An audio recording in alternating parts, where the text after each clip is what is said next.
morning, Rochester ALC, and welcome to another episode of C103 News. Due to the end of the quarter festivities and club days, we are airing a little after our regularly scheduled time. We will be back to our normal news days starting next week. The end of quarter one has come and gone, and now is the time to start thinking about setting goals for quarter two. We have several topics this week to make you think about doing just that. That's right. I'm sure you've heard Mr. Zibar talk about his goals for us. The first goal he has for all of us is to graduate. In order to do that, we need to be successful in our classes, which might be easier than it sounds. Listen to this first story to hear about a way to help you be more successful in just about every single class. A lot of us don't read as much, so we are motivating you guys to read because it has lots of benefits to you. Hi, I'm here with Lizzie. How often do you read? Every day, about half an hour, maybe more. Why do you read? I enjoy it and I learn a lot of different things from it. So what are some benefits that you got from reading? Different vocabulary and learning about different times and like how they lived in different times. Interesting. How much time do you spend reading? About an hour a day. I just do it when I get home, something to do in my spare time. Okay. What benefits have you gotten from reading? My speech is much better and I don't know, more fluent, I think. Yeah. Cool. Hi, I'm Darcy here with Jeremiah. Why don't you read? Don't have books here that interest me. I feel you. What will get you motivated to read? Probably a bigger, an actual library instead of just, a rack of books. Yeah, for sure. Do you believe that reading can help you? Yes. Why? Reading informational topics will give you knowledge of what's going on around the world. I think so too. Like said before, there are a ton of benefits, like it reduces your stress and keeps your mind out of trouble. It increases your vocabulary. It helps you concentrate and focus. Can help you save money. Just 20 to 30 minutes of reading a day can start to make a huge difference. That's really not much time when you consider how much time we all waste doing things that matter a lot less, like being on our cell phones. Cell phone usage amongst teens was a hot topic in the news a couple of weeks ago, so our news team wanted to see how the ALC students stacked up compared to the teens around the country.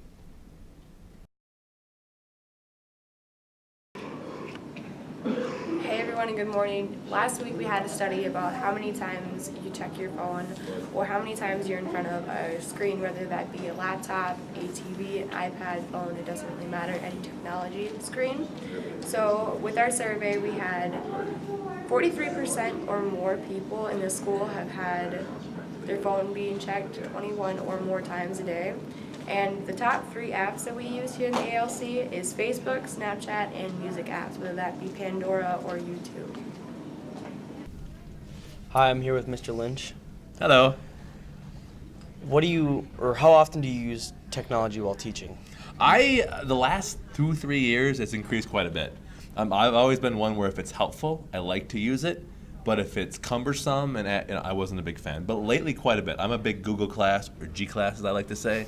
I use that quite a bit, and I have iPad. So the last year or so, quite a bit. Would you rather stay with technology, or would you rather go back to paper and pencil? That's a great question. I think there's a happy medium. I like the idea of technology and helping because it's here to stay. I mean, I have cell phones and everything. It's computers. It's the way it is. But I like the idea of also doing it. So I think there's a good medium. Sometimes it's helpful, but I like the idea of also being able to use the paper pencil when needed and having, old-fashioned paper. What are some pros and cons of using just paper versus just technology? Well, I think for me it's a matter of organization. Sometimes it's whatever helps me be the most organized as personally what I like. I like Google Class, for example, because it can keep things organized. But, I do like reading things off paper better. So it's just a matter of, I think for me the big thing is organization. Thank you for your time. Thank you very much. Hi, I'm here with Alexis. How often do you check your phone? Quite a bit. I don't know. I don't really count. Do you think it distracts you from your schoolwork? Yeah, if I'm on it during class or if someone's giving directions or something. Yeah. Good morning, Precious. Morning, Bailey. All right, so how often are you on your phone during class? I'm probably on my phone like every other 5 minutes in class. All right, and what do you do while you're on your phone? While I'm on my phone, I text different people. I go on Facebook.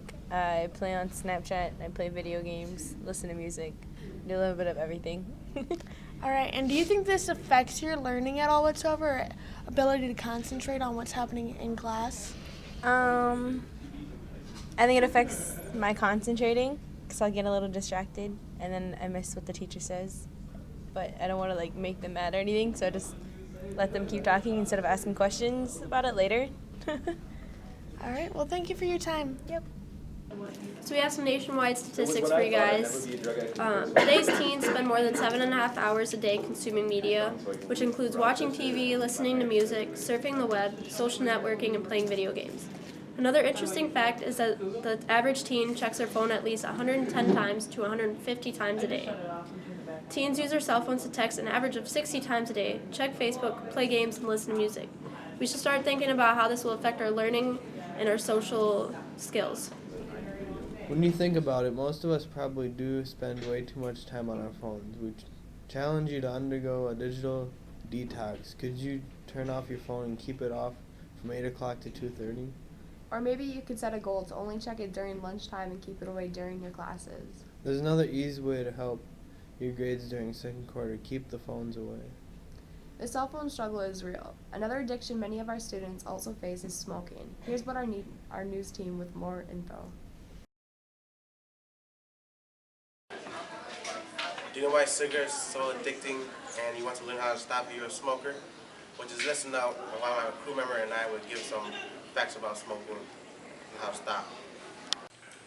Hi, today I'm here with AJ. So AJ, smoking, how you start smoking? Well, I used to always get tobacco from my cousin. I used to always use my sister's papers to roll it up. Did you feel cool doing that, rolling tobacco?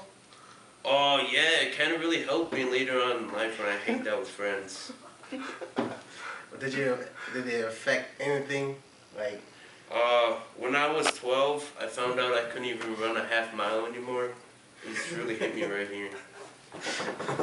Well, do you still smoke right now? Or no? No, I quit. How'd you quit? I took up another habit. Okay, thank you. Why is smoking addictive? Alerts the balance of chemicals in your brain. Nicotine changes your mood and concentration levels. That's why many smokers find it enjoyable. When you inhale nicotine, you feel pleasure and reduces stress. Your brain gets used to the nicotine, so you have to smoke more to get the same effect. What's in a cigarette? There are approximately 600 ingredients in a cigarette. When burned, they create more than 7,000 chemicals. At least 69 of these chemicals are known to cause cancer, and many are poisonous. Examples of materials are in a cigarette. Tar, material for paving roads. Lead, uses in batteries, and that's it. If you need help quitting, here's some helpful tips. They do have vape, they do have patch gum, and they have e-cigs. Hopefully with that information you'll find it useful and find that smoking is not a necessity. Could you set a goal for yourself? If you smoke 10 cigarettes a day, could you cut it down to 5, 6? Or if you spend $25 a week on 3 packs, could you bring it down to 2 packs and save yourself some money? Think about what you could do with all that extra cash in your pockets. Before we wrap things up for the week, here are some words from Mr. Zebart that tie right into the start of the new quarter. Listen up. Welcome to another version of Z60. Unbelievable how fast the first quarter flew by. Unbelievable, but we're looking at the start of the second quarter already next week. I cannot believe it. But a couple things for students to remember. Number one is everybody will get a new schedule starting on Monday. We'll have them on the tables as you walk into the building. Some of your classes will change. Some of them will be the same. It depends on what you passed and what you need and all that kind of stuff. The other thing is there's going to be lots of new students in the building. Students that were in school within a school might be in day school or night school. Night school students might be in school within a school or day school. Day school students might be going to school within a school or night school. And there'll be just new kids joining us. So remember, we were all new to the school at one time. So I hope and expect that everybody will be welcoming and try to help the new kids figure things out starting next Monday. Have a great weekend. Let's all make sure to make our new students feel welcome here. We all remember what it feels like to be the new kid, so be sure to reach out and introduce yourself. Just a reminder that if you sign up for the blood drive, it's on Tuesday, November 17th. Check with Mrs. Molly if you need a reminder about your time. That does it for this episode of C103 News. Be sure to tune in next week for another new episode. Have a great week!